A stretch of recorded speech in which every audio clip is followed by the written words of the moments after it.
Let me paint a picture for you.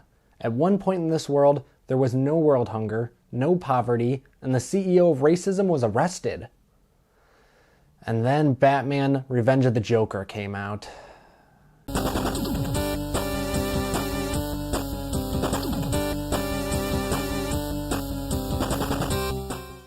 Hello everyone, it is Hunter from Gaming by Gamers, and welcome back to Web Series Season 2, Episode 3.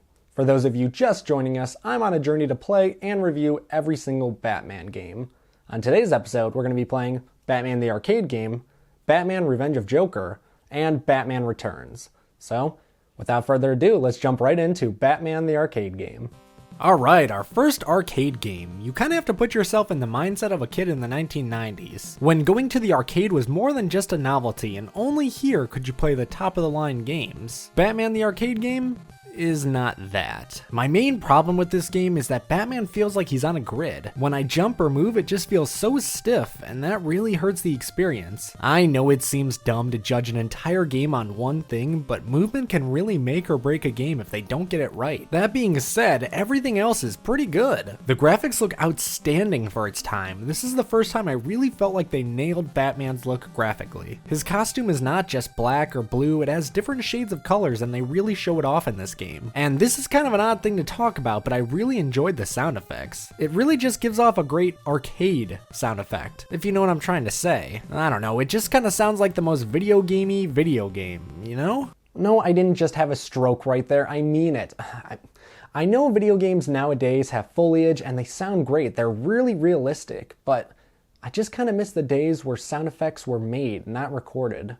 So at this point, we've talked about everything in this game besides the gameplay. If you can get past the movement, it's pretty fun. You have standard controls with a jump, super jump, batarang, and a punch. You're gonna have to use all of those throughout the game to make it to the end, so it's important to learn how to use them effectively. The first level has us walking through the streets of Gotham trying to get to the Batmobile. For some reason, they made Batman walk with his hand in his cape. It kinda looks like he's one wrong look away from pulling out a gun. Fortunately, he doesn't have a gun this time around, so we have to use our fist and a batarang. Most of the enemies are one-hit kills, but there are a few that can be 2 or 3. Sounds like it would be easy if it only takes 1 hit to kill them, but that is so far from the truth. This game wasn't made for entertainment, it was made for money. A lot of these enemies attack you from the front and the back at the same time, giving you no chance to get out unscathed. The other thing this game likes to do is have little pits that look like you can just walk over, but when you do, you fall to your death. All of this anger I have for 1/4? Okay, so this is completely random, but I noticed that there was this woman being threatened with a gun in her apartment. Don't we want to go save her, Batman? Shouldn't we help? Guess not. The gameplay is pretty much the same all the way through, but at one point you're in the Batmobile in first person and have to shoot at Joker's cars. It's a small little bonus section that breaks up the action while being fun. I'm very glad they chose to include this. After just a few more levels, you get close to the end of the game. It follows the storyline of the 1989 movie and has scenes from the movie digitized. They don't look great, but it was the 1990s. They used what they had. Once you get to the last level, you have to push Joker off the cathedral for the 15,000th time. No, I'm not sick of seeing that. Why do you ask? And after that, that's game. This game was fun, but the entire time the controls felt off. Maybe I need to play this in an arcade on the original arcade cabinet to get the full experience. With everything else being pretty good though, I'm gonna be giving this game 8 falling Jokers out of 10. Alright, time to review this one. I know I didn't sound too excited in the intro of this video, but that's only because I'm not. Alright, fine. Let's review Batman: Revenge of the Joker. Before we start this next game, I want you to close your eyes and tell me the first thing that comes to your head when I say this. Heroine Joker. Okay, now open your eyes. Well, was this what you saw? Batman: Revenge of the Joker is an odd game. The art style goes from a picture your mom would show you to stop you from smoking weed, to straight out of a comic book, then right back to something your mom would show you to stop you from playing video games. The UI is beyond basic. You have an L meter and your B meter. The L meter is how much life you have left, and the B meter is for how much more bull I can put up with. Oh my god, we're only 15 seconds into this game and I'm already done with it. I seriously don't know what the B meter stands for, and I don't really care to find out. One of the first things you'll notice in this game is that Batman has a sparkle gun instead of a batarang or anything else that would make sense. There's some power-ups that are scattered throughout the map that change how it fires. It kind of reminds me of Smash TV or Contra, except in those games, the enemies are actually fun to fight. Almost every enemy in this game is completely stationary. It's so boring to fight them. There is an exception though. The bosses do move around and are a bit more interesting to fight. When you start a boss battle, both of you have power levels. What? What is this, Dragon Ball Z? I feel like the only thing these developers knew about Batman was what his costume looks like. I mean, nothing else adds up. Who are the enemies? Why does Batman have a sparkle gun? And why was Joker strung out from a 3-day bender?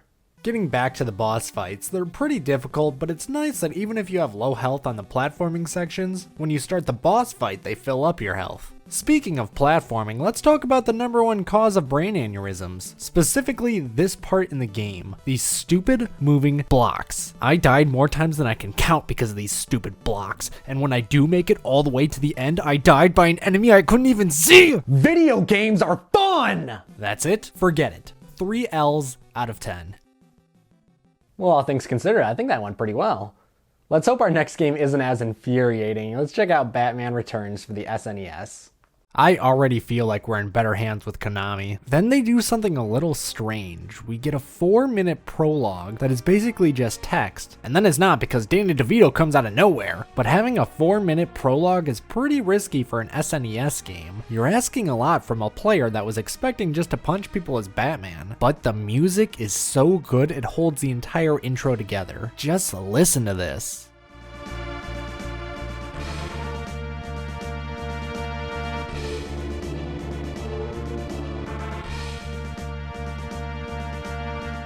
Damn, that's good. After the prologue is over, we get to actually play the game. Oh, I kind of forgot this was a game. I've been trying to read it the whole time. So what are we working with here? This is a Batman themed beat 'em up. I have a personal soft spot for beat 'em ups, so I was thrilled to see this. The arcade games are fun little beat 'em ups, but they're always a little unfair because it's designed to take your money. Now we have a full retail Batman side-scrolling beat 'em up game that you can play in the comfort of your own living room? Now I know what you're thinking. Yeah, that's nice and all, but is it any good? This is the type of game that could cool down even the angriest person because every attack you do is brutal. I mean, look at the way Batman just picks up this guy and slams him to the ground. This game is awesome! You can really only kick and punch, but you do have a batarang that does very little damage and a grappling hook that you can use to knock down a group of enemies and move to the other side of the screen quickly. That's really all there is to say about the gameplay. It's pretty difficult and you get 3 continues. After that, it's game over. I would say for the best experience, turn the lives up to 7 before you start the game. Starting with just 3 makes it a little too difficult, especially if you don't know the tricks. The enemies are pretty diverse for this type of game. You have the normal clowns, but also clowns with bombs and rocket launchers, fat clowns, tall clowns, juggling clowns, and then things get a little weird. We have this guy who looks like he was at the round table with King Arthur, these alien looking guys on motorcycles, and then we fight Satan himself. Remember that scene in A New Hope where they're showing all the aliens at the cantina, and then all of a sudden this motherfucker shows up, casual as hell? Yeah, I guess they were taking some inspiration. Other than those enemies, there isn't really a lot to talk about. You just go around and beat them up. If you like games like Final Fight and you like Batman, I gotta say, this is a must-have. I know this was kind of short, but I mean, it's a beat 'em up. What else do you want me to say? I had a lot of fun playing this game though. It was a very good stress reliever. I'm gonna be giving it an 8 out of 10 bat symbols. Alright, 3 more down. This is actually going by pretty fast. We're already getting out of the 16-bit era and gonna be going into the 5th generation of consoles. Hopefully they'll be a little more consistent. Please, God, let them be a little more consistent. Thank you everyone so much for watching. I really do appreciate it. If you enjoyed the video, give it a thumbs up. If you want to see more, subscribe, and make sure to hit that bell right next to the subscribe button to be notified every time we upload. Thank you again so much for watching, and have a great day. Hey everyone, before you go, I just wanted to make sure you knew about our newest show, Gaming Details. In this show, Brennan's going to be taking a look at little details in games that you might have missed. Our first episode's on Halo, so make sure to go check it out. Thanks again for watching.